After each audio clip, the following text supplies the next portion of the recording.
আসসালামু আলাইকুম। আশা করি আল্লাহর রহমতে সকলে ভালো আছেন। ইব্রাহিম আলাইহিসসালামের সময়কার পৃথিবী শাসন করত নমরুদ। সে ছিল পৃথিবীর 4জন বড় বড় শাসকের অন্যতম। নমরুদ প্রায় 400 বছর রাজত্ব করেছে। পবিত্র কোরআনে তার সম্পর্কে বর্ণনা করা হয়েছে।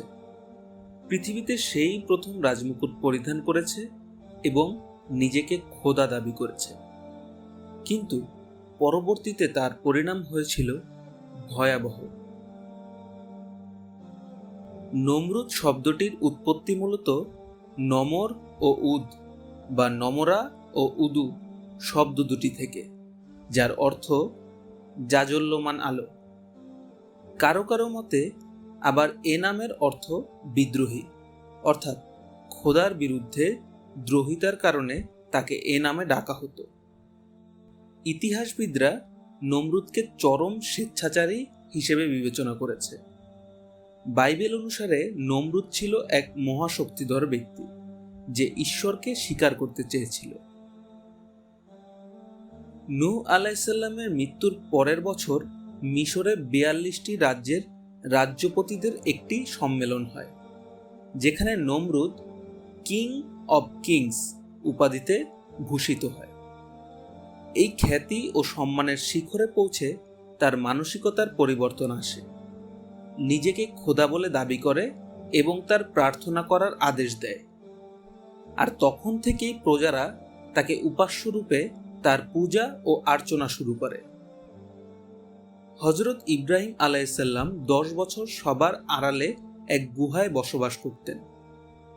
বাল্যকাল থেকেই হযরত ইব্রাহিম আলাইহিসসালাম প্রকৃতি ও স্রষ্টাকে নিয়ে গভীরভাবে ভাবতে শুরু করেছিলেন। অবশেষে তিনি আসল স্রষ্টাকে চিনতে পারেন, আর তাই তার গোত্রের লোকদের দেবদেবীর অক্ষমতা দেখিয়ে দিতে সেসব মূর্তি ভেঙে দেন এবং বলেন, যারা নিজেদের রক্ষা করতে পারে না তারা তোমাদের কিভাবে রক্ষা করবে। এ কারণে হযরত ইব্রাহিম আলাইহিসসালামকে বন্দী করা হয় এবং নমরুদের দরবারে নিয়ে যাওয়া হয়। তাকে জিজ্ঞাসা করা হয়, হে ইব্রাহিম, তোমার রব কে? ইব্রাহিম আলাইহিসসালাম জবাব দিলেন, যিনি এক, যার কোনো শরিক নেই, যিনি আরশের অধিপতি। নমরুদ রেগে গিয়ে তার লোকদের বলল, একটি অগ্নিকুণ্ড তৈরি করো আর ইব্রাহিমকে জ্বলন্ত আগুনে ফেলে দাও, আর পাহারা দাও যেন তার কোনো সাহায্যকারী তাকে সাহায্য করতে না আসে।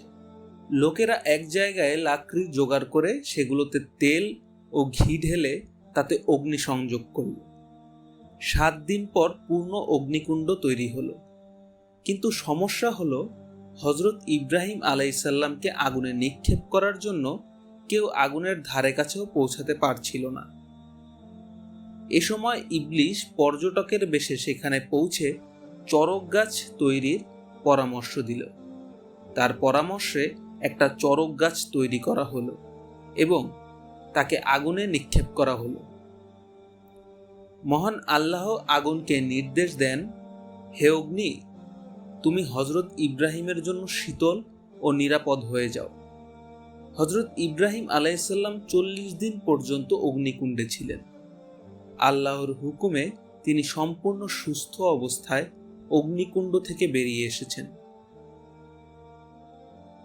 মহান আল্লাহকে হত্যার উদ্দেশ্যে নমরুদ ও তার সেনাপতি প্রস্তুত হয়ে সিন্ধুকে করে ঊর্ধ্বাকাশে উড়ে চলল, যেখান থেকে আকাশ বা পৃথিবীর কিছুই আর দেখা যায় না। সেখানে গিয়ে নমরুদ তীর নিক্ষেপ করার প্রস্তুতি নিল। তারপর একের পর এক তীর উপরের দিকে ছুড়ল। সে সময় মহান আল্লাহ হযরত জিবরাইল আলাইহিসসালামকে বলেন, আমার এই বান্দা যেন নিরাশ না হয়। মহান আল্লাহর কথা শুনে হযরত জিবরাইল আলাইহিসসালাম তীরের মাথায় রক্ত লাগিয়ে তা ফেরত পাঠালো, যাতে নমরুদ বুঝতে পারে যে সে হযরত ইব্রাহিম আলাইহিসসালামের খোদাকে হত্যা করতে পেরেছে। তীর নিক্ষেপ শেষ হলে নমরুদ পৃথিবীর বুকে ফিরে আসে। মাটিতে নেমে নমরুদের রক্ষীরা নিক্ষিপ্ত তীরগুলো কুড়িয়ে নিয়ে এলো। যেগুলো পাওয়া গেল তার সবই ছিল রক্তরঞ্জিত। নমরুদ রক্তমাখা তীরগুলো দেখে আনন্দে আত্মহারা হয়ে গেল।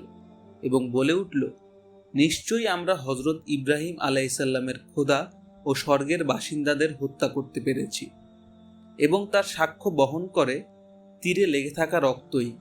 একটা সময় নমরুদ আল্লাহর বাহিনীর সাথে যুদ্ধ করার ঘোষণা দিল। হজরত ইব্রাহিম আলাইসাল্লাম দূরে আকাশের দিকে আঙুল দিয়ে দেখালেন। দূরে কালো রঙের একটা মেঘ দেখা যাচ্ছিল। যখন সেটা কাছে চলে এলো, লাখ লাখ মশার গুনগুন শব্দ শোনা যাচ্ছিল।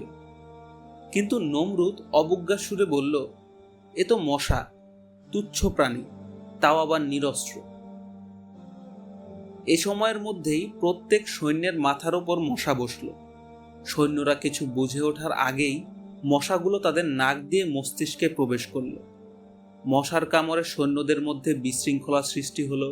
হিতাহিত জ্ঞান হারিয়ে সেনারা নিজেদের চারপাশে অন্ধের মতো তরবারি চালাতে লাগলো, যার ফলে একে অপরকে নিজেদের অজান্তেই আহত বা নিহত করে ফেলল।